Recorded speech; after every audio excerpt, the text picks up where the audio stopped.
Isang mapagpalang araw lahat sa atin mga kabutil. Okay, another vlog, another day mga kabutil. Tayo po pa mga kabutil ay maglilipat tanim ng ating Calixto F1 na mga talong. Ayan, kabutil. Ayan o, dami mga kabutil. Ngayon, ito po ay mataba na lupa. Yan po ay may animal manure. Yan, nakita nyo, yan. Tapos may nakahanda tayong complete.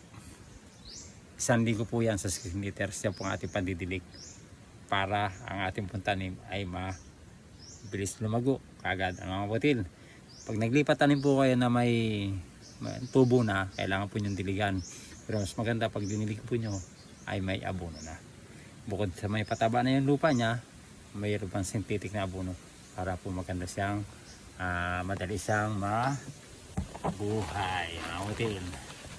Okay, kukuha lang po kayo ng pananim dito, mabunot lang po kayo, yan, ganyan. Tapos mabutas lang po kayo dito. Kailangan tumagos po yung kanyang ugat at tabunan nyo ang butil, tatabunan nyo yan, parang ganyan ang mangyayari nyan. Yan, mabutas na kayo ganyan, tapos tutusok nyo lang po dun sa loob na yan ang inyong kinuha na pananim mga butil. Kailangan ang kanya pong ugat ay matabunan na mabuti. Apo, yan, ganyan lang. Pero kung kayo po ay nadudumihan sa paghawak ng lupa, ay hindi po kayo bagay sa pagpa-farmers. Yan, kailangan po ang laging kamay ng farmers ganyan lagi tura. Apo, kaya po yung inyo pong kinakain sa pagkainan, hindi nyo lang po alam kung gaano kahirap po ginagawa ng farmers na mapaganda ang ating tanim para po tayo mayroon tayong mabili.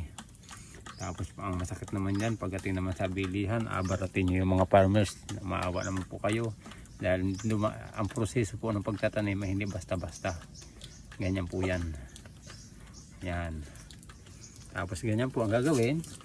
Ito po ay may synthetic na abono, yan po ay inyo pong didiligin. Yan, yan, yan, diligin nyo po yan. Kahit naman po tamaan ng dahon yan, walang problema kasi hindi naman po mainit ang problema.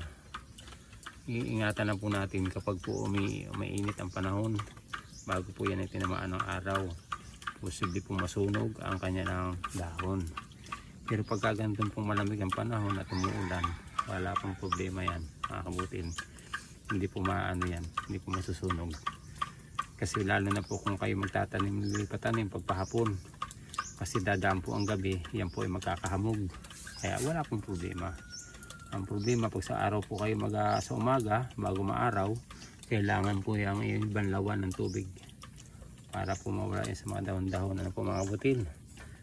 Yun, yan, yan po ang proseso nyan para po maganda po ang ating halaman.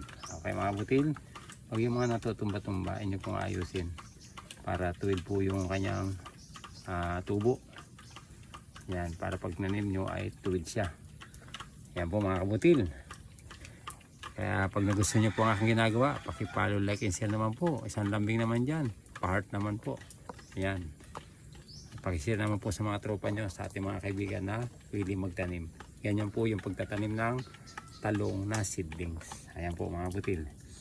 1 to 2 weeks pwede nyo pong ilipatanim yan mga butil.